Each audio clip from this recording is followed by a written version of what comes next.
नमस्कार, 9 बजे की खबरों में आपका स्वागत है। मैं हूं दीपक डोभाल। शुरुआत हेडलाइंस के साथ। घाटी के नौगांव में घुसपैठ की कोशिश नाकाम, मुठभेड़ में 2 जवान शहीद, 2 आतंकी ढेर।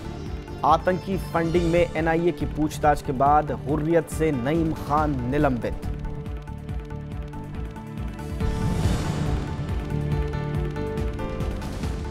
तीन जून से ईवीएम हैकाथॉन की चुनौती, हर पार्टी से 3 प्रतिनिधि होंगे शामिल। ऑनलाइन वोटिंग को आयोग ने बताया अव्यावहारिक।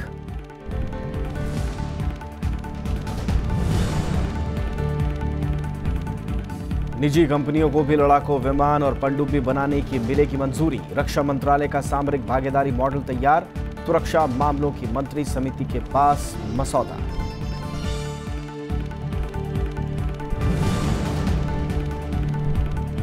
अमेरिका सऊदी अरब के बीच सबसे बड़ा हथियार सौदा, 110 अरब डॉलर के रक्षा समझौते समेत $350 अरब का करार। किंग अब्दुल्ला अजीज मेडल से सम्मानित राष्ट्रपति ट्रंप।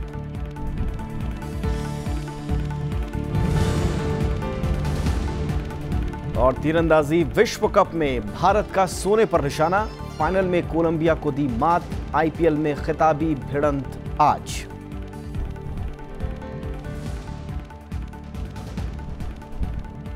जम्मू कश्मीर में सेना के नियंत्रण रेखा पर घुसपैठ की कोशिश को सेना ने नाकाम कर दिया है। हंदवाड़ा के नौगाम सेक्टर में सुरक्षा बलों की आतंकियों के साथ भीषण मुठभेड़ हुई। सेना ने गोलीबारी में 2 आतंकी मार गिराए। इस दौरान 2 जवान भी शहीद हुए। कई और आतंकी भी घुसपैठ की कोशिश में थे, लेकिन मुठभेड़ के दौरान कुछ आतंकी भाग गए। मुठभेड़ स्थल से सुरक्षा बलों को काफी संदिग्ध सामान भी बरामद हुआ है। पूरे इलाके में सघन तलाशी अभियान जारी रखा गया है। सेना का पैरा कमांडो दस्ता भी तलाशी में जुटा हुआ है। जम्मू कश्मीर के अलगाववादी संगठनों को कश्मीर में हिंसा और अशांति फैलाने के लिए अवैध तरीकों से पैसा मिलने की आरोपों की जांच शुरू हो गई है। शनिवार को एनआईए ने अलगाववादी नेताओं से पूछताछ की।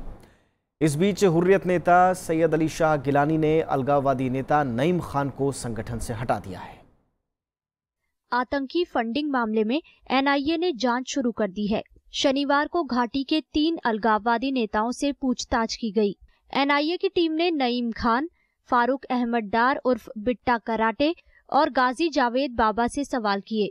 तीनों नेताओं से अलग अलग पूछताछ की गई। इन अलगाववादी नेताओं ने टीवी चैनल पर पाकिस्तान से पैसे मिलने की बात कही थी।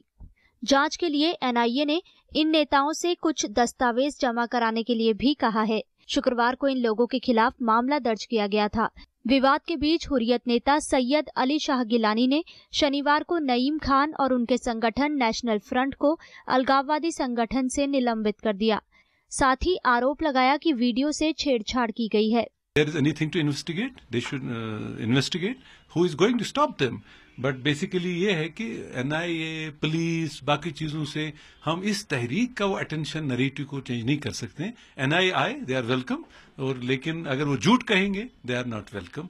और बाकी इन्वेस्टिगेशन के लिए I am always investigation open हो, ट्रांसपेरेंट हो। जम्मू कश्मीर में होने वाली हिंसक गतिविधियों में लश्कर प्रमुख हाफिज मोहम्मद सईद और हुर्रियत कॉन्फ्रेंस के कट्टरपंथी धड़े के नेता सैयद अली शाह गिलानी की भूमिका की भी जांच की जा रही है।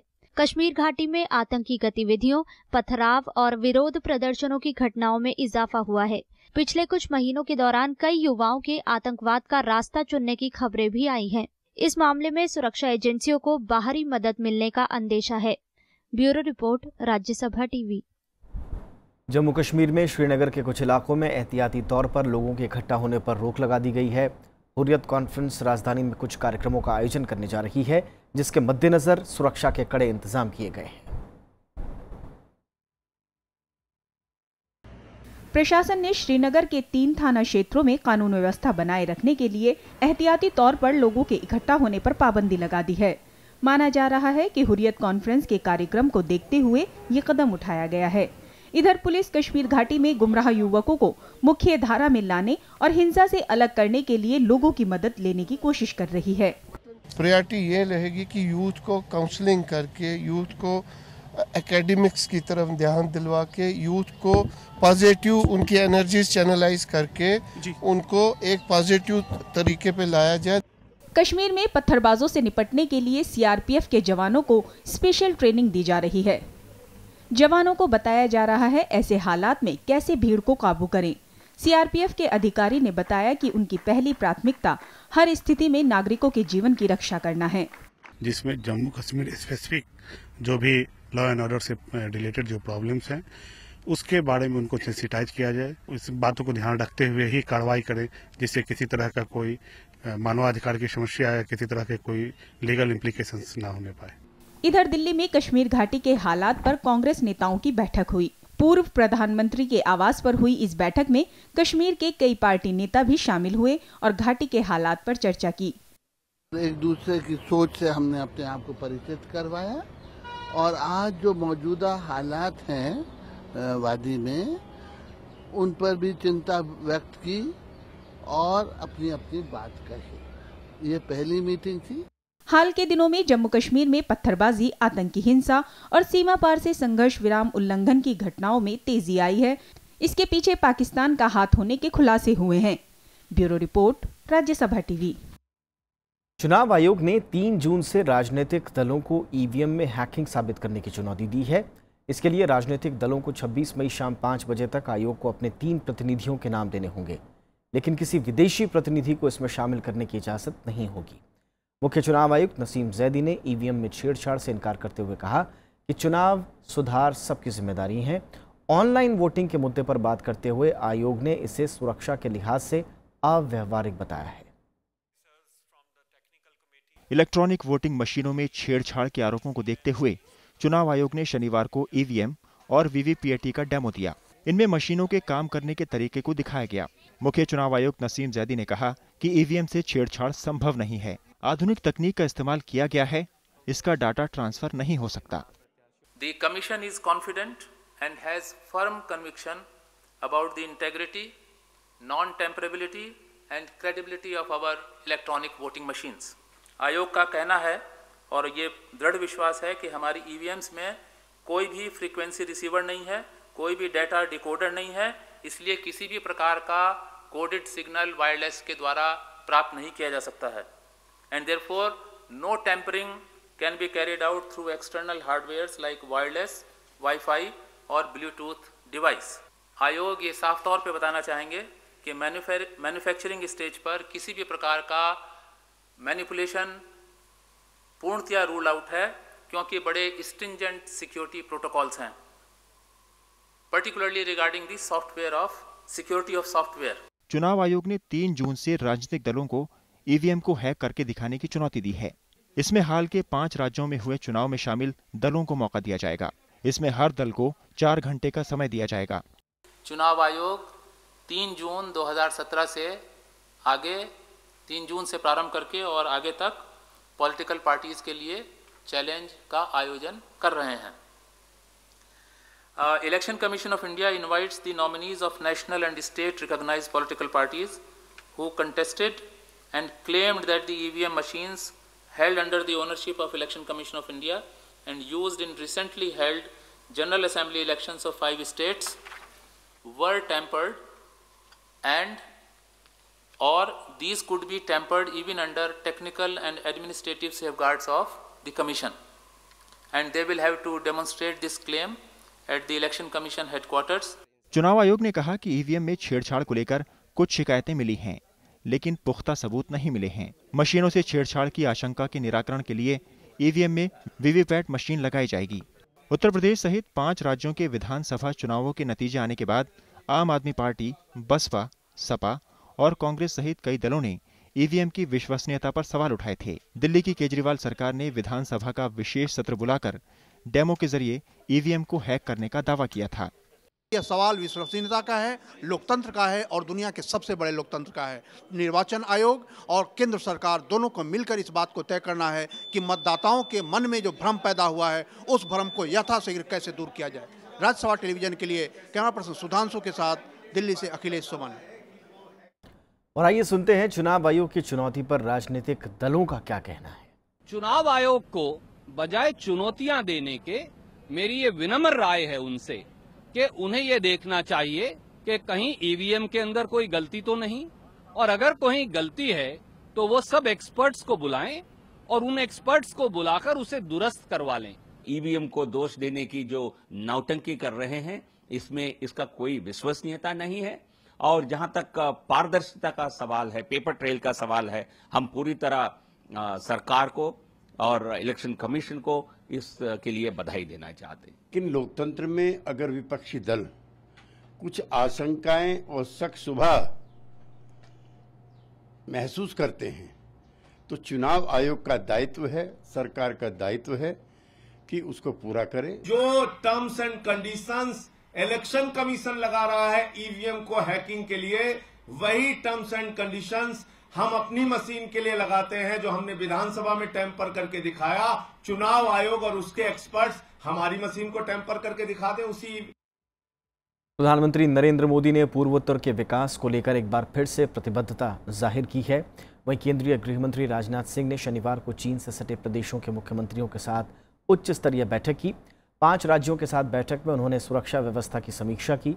राजनाथ सिंह ने आईटीबीपी के जवानों को ज्यादा चौकसी बरतने की हिदायत दी। वहीं दूसरे कार्यक्रम में उन्होंने ऐलान किया कि सैन्य कार्रवाई के दौरान जान गंवाने वाले सभी अर्धसैनिक बलों के परिवारों को 1 करोड़ रुपए का मुआवजा दिया जाएगा। सिक्किम दौरे के दूसरे दिन गृह मंत्री राजनाथ सिंह ने सुरक्षा समीक्षा बैठक की अध्यक्षता की।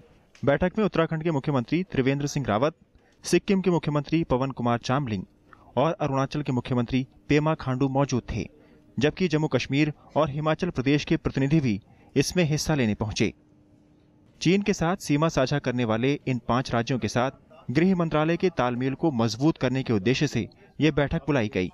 गृह मंत्री ने इन राज्यों से सीमावर्ती इलाकों में ढांचागत विकास तेज करने की बात कही। मैंने आज मीटिंग में कहा है कि सीमावर्ती क्षेत्रों में रहने वाले जो लोग हैं वो हमारे स्ट्रेटेजिक एसेट हैं, उनको भी बुनियादी सुविधाएं मिलनी चाहिए।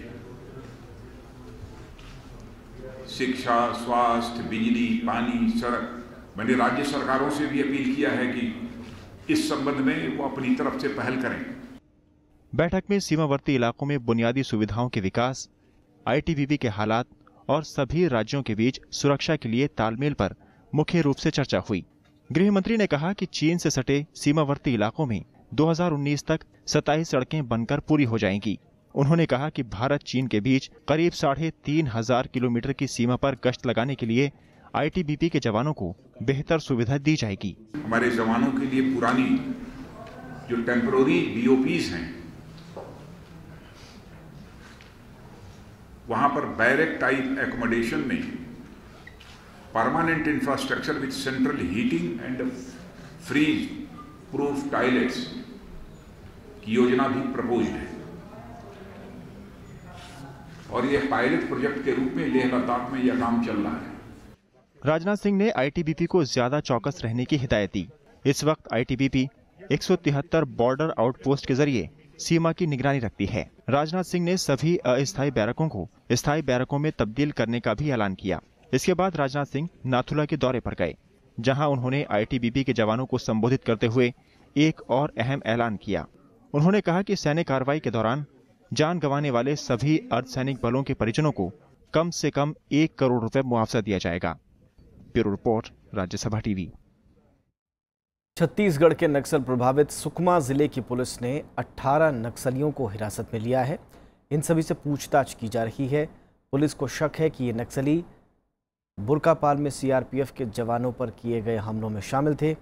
सीआरपीएफ और डीआरजी के संयुक्त दल ने जिले के चिंतागुफा थाना क्षेत्र से इन लोगों को गिरफ्तार किया। पुलिस को करीगुंडम गांव में नक्सली गतिविधियों की जानकारी मिली थी। इसके बाद क्षेत्र में सीआरपीएफ की कोबरा बटालियन और डीआरजी के संयुक्त दल को गश्त के लिए रवाना किया गया। गिरफ्तारी की कार्रवाई के दौरान कई नक्सली मौके से फरार हो गए। हालांकि पकड़े गए नक्सलियों में से कुछ पर इनाम भी घोषित है। बुरकापाल हमले में सीआरपीएफ के 25 जवान शहीद हो गए थे। एक छोटा सा ब्रेक लेते हैं, जल्द हाजिर होंगे। रक्षा मंत्रालय ने शनिवार को प्राइवेट सेक्टर के लिए रक्षा क्षेत्र के दरवाजे खोल दिए हैं। रक्षा मंत्री अरुण जेटली की अध्यक्षता वाली रक्षा खरीद परिषद ने स्ट्रैटेजिक पार्टनरशिप ड्राफ्ट को तैयार कर लिया है। इसके तहत लड़ाकू विमान, पनडुब्बी और बख्तरबंद गाड़ियों को बनाने में निजी कंपनियों की भागीदारी हो सकेगी। बाद में इसके तहत हथियारों का निर्माण भी किया जाएगा। अब इस मसौदे पर वित्त मंत्रालय विचार करेगा। इसके बाद इसे फैसले के लिए सुरक्षा मामलों की कैबिनेट समिति के सामने रखा जाएगा। रक्षा मंत्रालय के मुताबिक ये नीति मेक इन इंडिया अभियान को बढ़ावा देगी और इससे रक्षा जैसे अहम क्षेत्र में देश की आत्मनिर्भरता बढ़ेगी। पिछले सप्ताह रक्षा मंत्री ने भारतीय उद्योग के प्रतिनिधियों के साथ इस सिलसिले में बैठक की।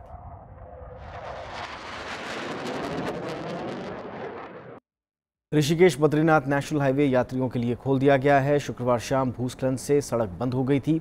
यहां पर करीब 2000 यात्री फंस गए थे।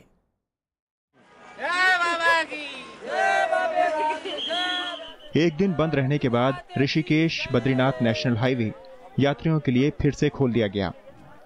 शुक्रवार को भूस्खलन से विष्णुप्रयाग के पास लगभग 2000 यात्री फंस गए थे। शनिवार को 800 यात्रियों ने अपनी यात्रा फिर से शुरू कर दी। बाकी बचे यात्री जल्द ही अगले पड़ाव के लिए रवाना होंगे। ये केवल मलबा आया है, कोई रोड वॉश आउट नहीं है, तो इसलिए कोई इतना पैनिक सिचुएशन नहीं है यहाँ पे। और ज़्यादा व्यवस्था का इशू है। हम लोगों ने यात्रा स्टार्ट कर दी है। बद्रीनाथ से हम लोगों ने यात्रियों को नीचे उतारना शुरू कर दिया। विष्णुप्रयाग से पहले एक रास्ता है, तो वहाँ से हमने घोड़े, खच्चर और कंडियों का इंतजाम कर दिया है। और कुछ यात्री जो पैदल चलने में इच्छुक है वो भी आने के लिए तैयार हो गए हैं। यात्रियों की सुविधा के लिए प्रशासन हर संभव कदम उठा रहा है।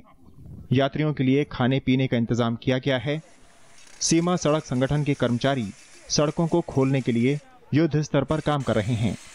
प्रशासन की ओर से किए जा रहे कामों की यात्री सराहना कर रहे हैं। टाउन एरिया में नगर पालिका में हमें ऑफिस में जगह दिलवाई और खाने वाने की भी व्यवस्था पूछी हमसे। अब यहाँ के बच्चे हमारे बहुत अच्छे लायक लगे हमें, जिसका कोई जवाब नहीं है। बच्चे वहाँ तक गए। शुक्रवार को विष्णुप्रयाग के नजदीक हाथी पहाड़ में भूस्खलन से बद्रीनाथ हाईवे बंद हो गया था। रात भर सैकड़ों यात्री फंसे रहे। Bureau report, Rajya Sabha TV. Panama papers leak मामले में पाकिस्तान के वकीलों ने प्रधानमंत्री नवाज शरीफ का विरोध किया है।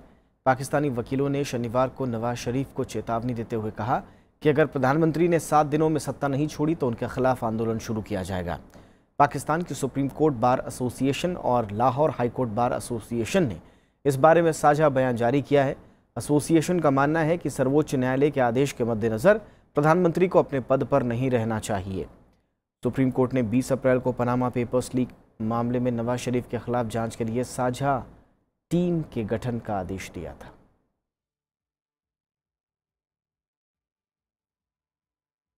अमेरिकी राष्ट्रपति डोनाल्ड ट्रंप की रियाद यात्रा का पहला दिन कारोबार के लिहाज से काफ़ी अहम रहा। दौरे के पहले दिन अमेरिका और सऊदी अरब के बीच अब तक के सबसे बड़े हथियार सौदे पर मुहर लगी। दोनों देशों के बीच $350 अरब के समझौते हुए। सऊदी अरब के दौरे पर रियाद पहुंचे अमेरिकी राष्ट्रपति डोनाल्ड ट्रंप की मौजूदगी में दोनों देशों के बीच अब तक के सबसे बड़े हथियार सौदे पर मुहर लगी। दोनों देशों के बीच $350 अरब के करार हुए। इनमें $110 अरब का हथियार सौदा भी शामिल है। इन सौदों के अलावा निवेश बढ़ाने को लेकर भी दोनों देशों के बीच सहमति बनी। अमेरिकी विदेश मंत्री रेक्स टिलरसन ने इन सौदों की जानकारी देते हुए कहा कि सऊदी अरब के साथ हुआ हथियार समझौता ईरान को जवाब देने के लिए है। It was a tremendous day. I just want to thank everybody, but tremendous investments into the United States and our military community is very happy, and we want to thank you and Saudi Arabia. But hundreds of billions of dollars of investments into the United States and jobs, jobs, jobs. इससे पहले Riyadh airport पर Saudi अरब के king Salman ने राष्ट्रपति Donald Trump और उनकी पत्नी की अगवानी की। रियाद के दरबार हॉल में आयोजित भव्य समारोह में किंग सलमान ने अमेरिकी राष्ट्रपति ट्रंप को सऊदी अरब के सर्वोच्च नागरिक सम्मान किंग अब्दुल अजीज मेडल से सम्मानित किया। सऊदी अरब की यात्रा के दौरान राष्ट्रपति ट्रंप अरब इस्लामिक अमेरिकी शिखर सम्मेलन में हिस्सा लेंगे और इस्लाम के बारे में अपने विचार रखेंगे। 8 दिन के विदेश दौरे पर निकले ट्रंप इजराइल, फिलिस्तीन, वेटिकन, बेल्जियम और इटली भी जाएंगे। ट्रंप ऐसे समय में 8 दिन के विदेश दौरे पर हैं जब अमेरिका में FBI के निदेशक जेम्स कॉमी को पद से हटाने का मामला तूल पकड़ता जा रहा है। Bureau report, Rajya Sabha TV. इधर हसन रूहानी लगातार दूसरे कार्यकाल के लिए ईरान के राष्ट्रपति चुने गए हैं। उन्होंने अपने प्रतिद्वंदी इब्राहिम रईसी को बड़े अंतर से हराया। जीत के बाद रूहानी ने कहा कि ईरान के लोग दुनिया से बेहतर रिश्ते चाहते हैं। प्रधानमंत्री नरेंद्र मोदी ने रूहानी को बधाई दी है और ईरान से रिश्ते और मजबूत करने की प्रतिबद्धता जाहिर की है। ईरान चुनाव में मौजूदा राष्ट्रपति हसन रूहानी ने शानदार जीत दर्ज की है। उन्होंने अपने प्रतिद्वंदी इब्राहिम रईसी को भारी मतों से हराया। रूहानी को 57% वोट मिले हैं, जबकि इब्राहिम रईसी 38.3% वोट ही पा सके।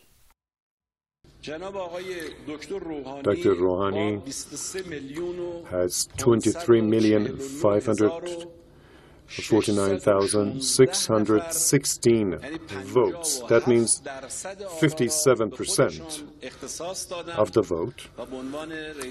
ईरान में शुक्रवार को राष्ट्रपति पद के लिए 73% मतदान हुआ था। लोगों के उत्साह को देखते हुए वोट डालने का समय कुछ घंटे के लिए बढ़ाया गया था। रूहानी की जीत को लेकर लोगों में खासा उत्साह है।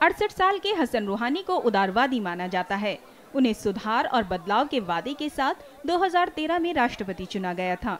रूहानी के 4 साल के कार्यकाल में ईरान का 6 देशों के साथ परमाणु समझौता सबसे अहम रहा। माना जा रहा है कि मतदाताओं ने उन्हें पश्चिमी देशों से रिश्ते सुधारने और अर्थव्यवस्था को पटरी पर लाने के लिए एक और मौका दिया है। वहीं 56 साल के इब्राहिम रईसी की छवि एक कट्टरपंथी नेता की है। उन्होंने गरीबों के लिए काम करने का वादा किया था, लेकिन मतदाताओं ने उन पर भरोसा नहीं किया। Bureau report, Rajya Sabha TV. Iraq में हुए आत्मघाती हमलों में 35 लोगों की मौत हो गई है और 50 से ज़्यादा लोग घायल हैं। बगदाद और बसरा में आतंकियों ने सुरक्षा जांच चौकियों को निशाना बनाया और विस्फोटक से भरे वाहन को उड़ा दिया। बसरा में इस हमले में 11 लोगों की मौत हो गई, 30 लोग घायल हुए हैं। वहीं बगदाद में 24 लोगों की जान चली गई। आतंकी संगठन IS ने दोनों ही हमलों की जिम्मेदारी ली है। इराक के मोसुल में पिछले 7 महीनों से इराकी सेना और IS के बीच लड़ाई चल रही है। वेनेजुएला में शुरू हुए प्रदर्शन को आज 50 दिन हो गए हैं। इस दौरान 46 प्रदर्शनकारियों की मौत हो गई, जबकि हज़ारों की तादाद में लोग घायल हुए हैं। प्रदर्शन के दौरान सुरक्षा बलों और लोगों के बीच हिंसक झड़पें भी हुई। ये प्रदर्शन वेनेजुएला के राष्ट्रपति निकोलस मादुरो को सत्ता में बनाए रखने की खातिर उठाए गए कदमों के खिलाफ हो रहे हैं। वेनेजुएला के राष्ट्रपति ने संविधान में बदलाव करने का ऐलान किया था, जिसका विरोध लोग कर रहे हैं, सड़कों पर उतर आए हैं। वेनेजुएला के लोगों का प्रदर्शन करने के कारण देश में आर्थिक संकट से राजनीतिक अस्थिरता का होना और बढ़ते हिंसक अपराध भी हैं। साथ ही प्रदर्शनकारी देश में नए सिरे से चुनाव की भी मांग कर रहे हैं।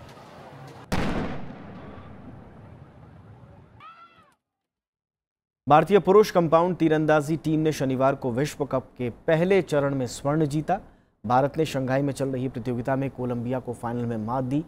भारतीय टीम में अभिषेक वर्मा, चिन्ना राजू श्रीधर और अमनजीत सिंह शामिल हैं। टीम ने कोलंबिया को 226-221 से मात दी। भारत ने पहला सेट 58-57 से जीता। इसके बाद टीम ने अपनी बढ़त बरकरार रखी। हालांकि कोलंबिया तीसरा सेट 52-52 से टाई कराने में कामयाब रहा।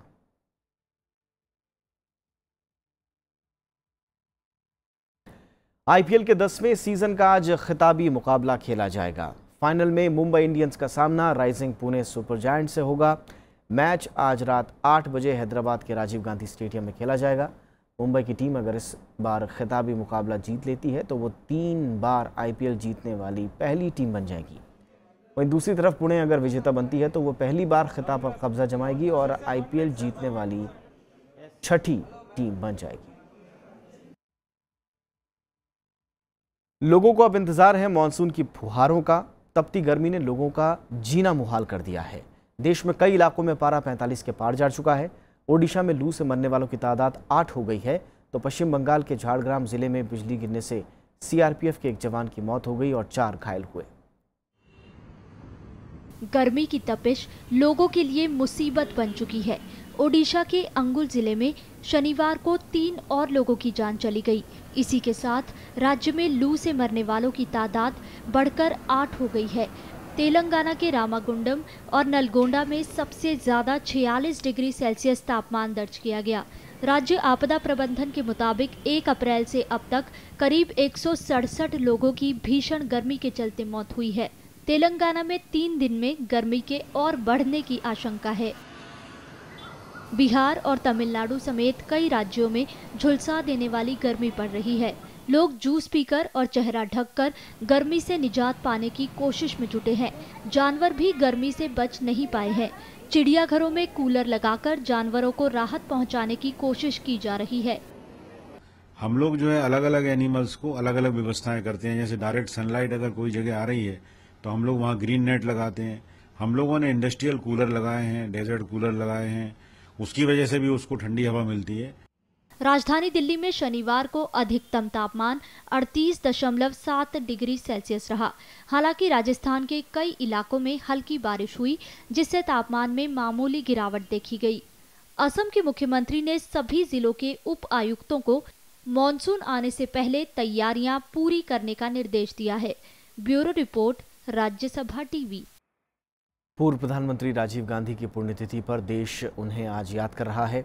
इस मौके पर उनकी समाधि वीर भूमि पर प्रार्थना सभा का आयोजन किया गया, जहां राष्ट्रपति प्रणब मुखर्जी, उपराष्ट्रपति मोहम्मद हामिद अंसारी और पूर्व प्रधानमंत्री मनमोहन सिंह, कांग्रेस अध्यक्ष सोनिया गांधी, उपाध्यक्ष राहुल गांधी समेत कई नेताओं ने उन्हें श्रद्धा सुमन अर्पित किए। देश की सबसे युवा प्रधानमंत्री राजीव गांधी का आज ही के दिन 1991 में तमिलनाडु के श्री पेरम्बदूर में एक चुनाव प्रचार के दौरान लिट्टे के आत्मघाती हमलावरों ने हत्या कर दी थी। राजीव गांधी ने देश को आधुनिकता की तरफ बढ़ाया। स्वभाव से बेहद सरल राजीव गांधी राजनीति में दरअसल नहीं आना चाहते थे, लेकिन संजय गांधी की विमान हादसे में मौत और फिर मां इंदिरा गांधी की हत्या की वजह से उन्हें राजनीति में आना पड़ा। 1984 से 1989 तक राजीव गांधी देश के प्रधानमंत्री रहे। साइबर क्रांति और पंचायती राज व्यवस्था समेत कई क्षेत्रों में उन्होंने महत्वपूर्ण योगदान दिया। और आखिर में हेडलाइंस एक बार फिर से। घाटी में घुसपैठ की कोशिश नाकाम, मुठभेड़ में 2 जवान शहीद, 2 आतंकी ढेर। एनआईए की पूछताछ के बाद हुर्रियत से नईम खान निलंबित।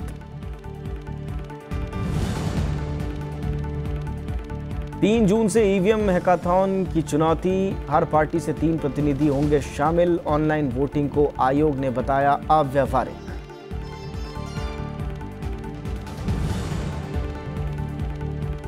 निजी कंपनियों को भी लड़ाकू विमान और पनडुब्बी बनाने की मिलेगी मंजूरी। रक्षा मंत्रालय का सामरिक भागीदारी मॉडल तैयार, सुरक्षा मामलों की मंत्री समिति के पास मसौदा।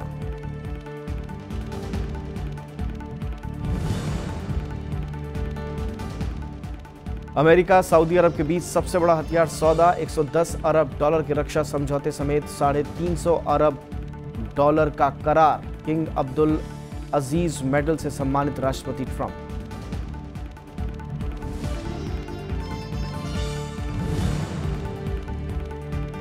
तीरंदाजी विश्व कप में भारत का सोने पर निशाना, फाइनल में कोलंबिया को दी मात। आईपीएल में खिताबी भिड़ंत आज।